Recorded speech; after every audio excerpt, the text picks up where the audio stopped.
শুভ সকাল আমার প্রিয় পরিবার, তোমরা সকলে কেমন আছো? আশা করছি যে যেখান থেকেই আমার ব্লগটি দেখছো সকলে ভালো আছো। তোমাদের আশীর্বাদ ও ভালোবাসার সাথে নিয়ে আজকের ব্লগটি শুরু করলাম। আজকে হলো শুক্রবার আর এখন বাজে ঘড়ির কাঁটায় ঠিক সকাল 6:30। ঘুমের থেকে উঠেই সংসারের মোটামুটি কাজকর্মগুলো সেরে নিয়েছি। তারপরে এই ধারে আসলাম উঠানটা ঝাঁট দিতে। তো এই দেখো আমাদের বাড়ির সামনে দিয়ে যে রাস্তাটা চলে যাচ্ছে সেই রাস্তাটার সামনেই না প্রচুর নিম পাতা পড়ে। যেহেতু গাছটিও এখানে আছে তাই জানো তো ভালো করে পরিষ্কার পরিচ্ছন্ন করে উঠানটা ভালো করে ঝাঁট দিয়ে দিচ্ছি। আর জানো তো এখন না সিজনটা এমনই পাতা ঝরবে। তো এখন যাও বা হবে বসন্তকালে কিন্তু আরও বেশি করেই হয়। আমার মনে হয় নিম গাছে 2-3 বার করে এরকম করে পাতা ঝরে। যাই হোক এখন একটু হাওয়াও দেয় শরতের ছোঁয়ায়। তো এই দিক দিয়ে তোমাদের সঙ্গে গল্প করতে করতে উঠানটা মোটামুটি করে আমার ঝাঁট দেওয়াটা হয়ে এসছে। আর আমার জানো সংসারে বাসি কাজের মধ্যে সবথেকে বড় কাজ থাকে এইটি, উঠান ঝাঁট দেওয়া। এই উঠানটাই ঝাঁট দিতে অনেকটাই সময় লেগে যায় হাতে কাটায়। তো এই দেখো এদিক দিয়ে উঠানটা ঝাঁট দিলাম, এদিক দিয়ে আমাদের তুলসী মঞ্চটা সুন্দর করে লেপাপোছা করেছি। আর এটি যেন সূর্য ওঠার আগে করতে হয়, তবে আর কি করব, সূর্য ওঠার আগে আমি চাইলেও উঠতে পারি না। কারণ কি বলো তো, আমার ছেলের জন্য। ও না ভোরবেলায় একবার ঘুম থেকে ওঠে জানো, তখন ওঠে না অনেকটাক্ষণ জেগে থাকে। তারপর ওকে আবারও নতুন করে ঘুম পাড়াই। ঘুম পাড়ানোর পর উঠতে উঠতে আমার বেলা হয়ে যায়। আর ওই দিকটায় রোদ্দুর দেখা গেলেও এইদিকে কিন্তু কুয়াশাটা ভালোই পড়ে গেছে।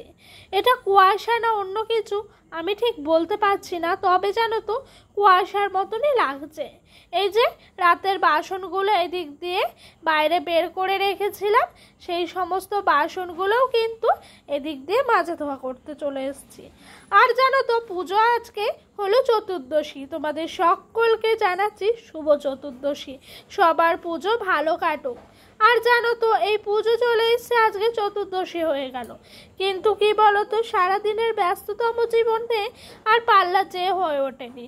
তাই আজ মনে করেছি সারাদিনের সংসারের সমস্ত কাজকর্মগুলো একা হাতে সেরে একটু যাব রাতের বেলায় পার্লারে।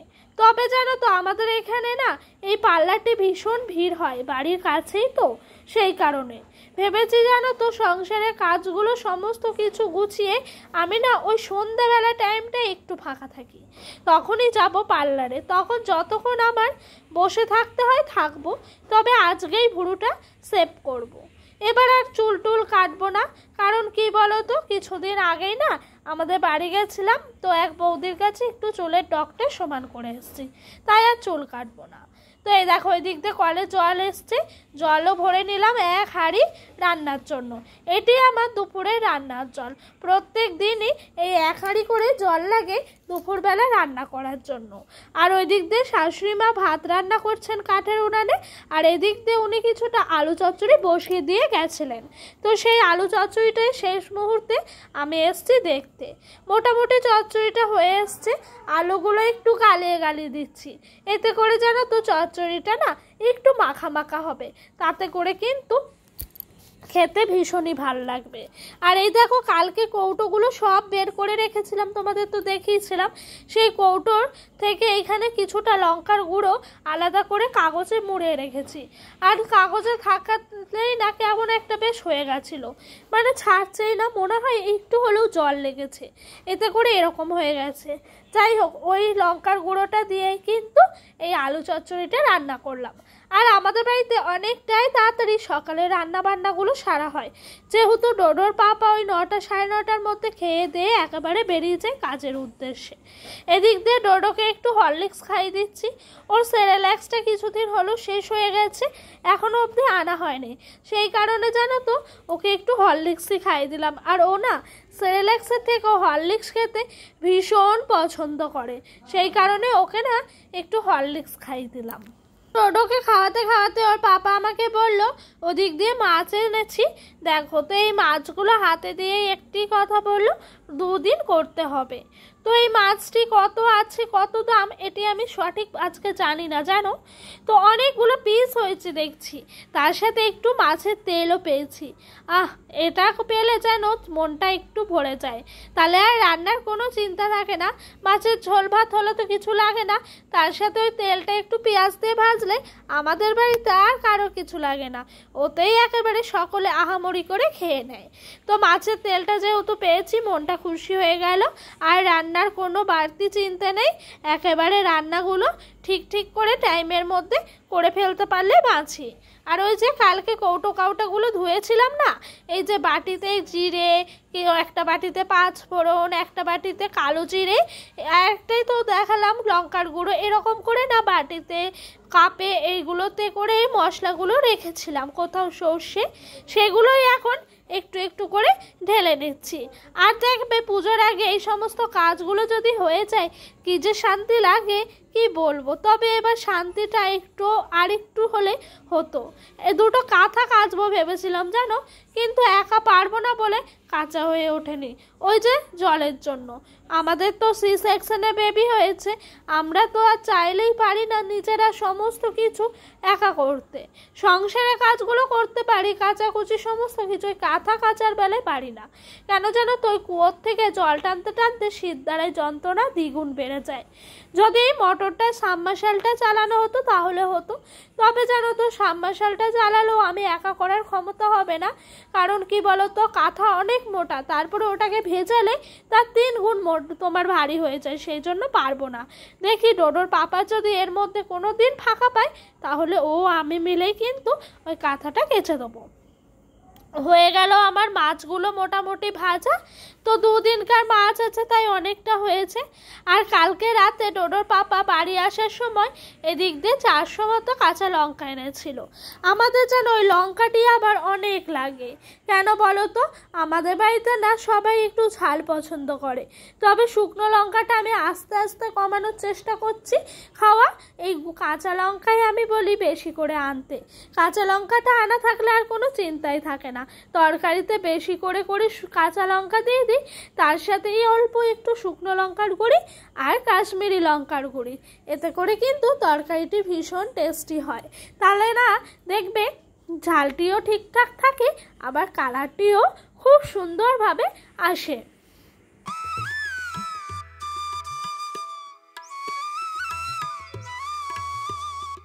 আজকে রান্না বান্নার সমস্ত কিছুই গোছানো পরিপাটি একটু তাড়াতাড়ি হয়ে গেছে। এখন বাজে ওই বেলা 12টার মধ্যে যদি মোটামুটি করে কাজকর্মগুলো সারা হয়ে যায় মনের দিক থেকে ভীষণ শান্তি পায়। এদিক দিয়ে আবার দাদা দুধ দিয়ে গেলেন, দুধটা জাল দিয়েছি আর মাছের তেলটা রান্না করতে চলে এসেছি। আর জানো তো বেশি করে পেঁয়াজ কেটেছিলাম, তেলের মধ্যে প্রথমে পেঁয়াজটি দিলাম, তারপরে কাঁচা লঙ্কা ফাটিয়ে দিয়েছি, তারপরে তোমার পেঁয়াজের মধ্যে হলুদ গুঁড়ো লঙ্কার গুঁড়ো দিয়ে ভালো করে নাড়াচাড়া করে নিয়েছি জানো, একেবারে পেঁয়াজগুলো মজে এসছে। তারপর সেই ঠিক শেষ মুহূর্তে এসেই কিন্তু মাছের তেলটা দিলাম, তারপর আবারও একটু নেড়ে চেড়ে নিয়েছি। এরপর মশলাটা যেই ভাজা হয়ে এসছে সেই অল্প পরিমাপে তোমার জল দিয়ে দিলাম। এবার কিন্তু গ্যাসটা মোটামুটি ফ্লেমে রেখে হালকা করে ঢাকা দিয়ে রাখবো, তাতে করে কিন্তু অনেকটাই ভালো হয়ে যাবে। আর দুধটা যেন রান্না করতে করতে যদি দাদা দিয়ে যান না ভীষণ ভাল লাগে, তাহলে আর আলাদা করে দুধ জাল দিতে সময় লাগে না, একেবারে একসাথে হয়ে যায়। মোটামুটি হয়ে গেল মাছের তেল, উল্টে পাল্টে ভালো করে ভেজে নিচ্ছি। আর এই মাছের তেলটি খেতে এত ভালো লাগে কি বলবো, বলে বোঝানোর মতো নয়। আমার জানো তো এই মাংসের থেকে তেল মেটে এগুলো খেতে না ভীষণ পছন্দ করি, তাই জানো এইসব রান্নাগুলো পরিপাটি করে করতেও আমি ভীষণ পছন্দ করি। জানো তো মাছ ভেজে যেই তেলটুকু বেঁচেছিল না সেই তেলটুকু তোমার রেখে দিয়েছিলাম, সেই তেলটা দিয়েই কিন্তু এই মাছের তেলটা ভেজে নিলাম। আর মাছের ঝোলের জন্য নতুন করে আবারও তেল দেবো। জানো তো ওই তেলে যদি মাছের ঝোলটা করা হয় না কেমন লাগে, তেলটির মধ্যে যদি এরকম কিছু একটা রান্না করে নেওয়া হয় তখন আবার বেশ ভালোই লাগে। এখন আবার একটু আমি অন্যরকম করে মাছ রান্না করি, এই আলু কষানোর সময় মাছটাও দিয়ে কষিয়ে নিই। এতে করে জানো তো মাছের যে একটা আঁশটানি গন্ধ থাকে না, সেই আঁশটানি গন্ধটা চলে যায়। আর ভাজার পর তো মোটামুটি থাকে না, তার সাথে এরকম করে যদি দেওয়া হয় তাহলেও কিন্তু চলে যায়। আর আমি জানো তো মাছ একদমই কড়া কড়া করে ভাজি। মোটামুটি রান্না বান্না গুছিয়ে নিয়েছি, ডোডোকে খাইয়ে ঘুম পাড়িয়ে দিয়েছি। এবার আমি দুপুরবেলা খেতে বসেছি। এই যে মাছের তেলটা ভেজে নিয়েছি, তেলটা নিয়েছি, তার সাথে একটু আলু আর তোমার মাছ নিয়েছি। খাওয়া হয়ে গেছে, ডোডোকে ঘুম থেকে তোলালাম, তুলিয়ে ওকে দুধ খাইয়ে দিয়েছি। এরপর আমি আর কণিকা মিলে গেছিলাম একটু পার্লারে, তার সাথে ডোডোকেও নিয়ে গেছি। ওই যে বললাম সারাদিনের ব্যস্ততম জীবন থেকে একটুখানি ছুটি নিয়ে নিজের একটুখানি কেয়ারিং করলাম। অবশ্য এটা আমাদের কাছে অনেকটাই কম, কিন্তু আমার কাছে যেটুকু থাকে সেটুকু নিয়ে আমি ভীষণ খুশি। পুজোর সময় ওই পার্লারে গিয়ে 600-700 টাকা খরচ করা মানেই যে একেবারে তোমার পুজো পুজো ভাব আনে, সেটা কিন্তু আমার মনে হয় না।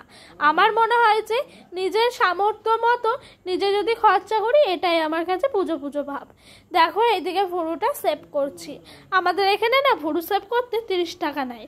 তোমাদের এখানে কার কত নেয় অবশ্যই জানিও তো। আমি না শুনেছি কলকাতা সাইডে আবার নাকি 50 টাকা। চলো ভুরুটা সেভ করতে করতে আজকের মতো ভিডিওটা এই পর্যন্তই রাখলাম। তোমাদের যদি আমার ভিডিওটা ভালো লেগে থাকে অবশ্যই একটি লাইক আর একটি কমেন্ট করো। আর যদি আমার ভিডিওটা তোমাদের আরও ভালো লেগে থাকে আমার এই ছোট্ট চ্যানেলটির পাশে নতুন সদস্য হয়ে পাশে থেকে যেও। বন্ধুরা তোমরা সকলে ভালো থেকো, সুস্থ থেকো, ভালো করে পুজো কাটাও। বাই।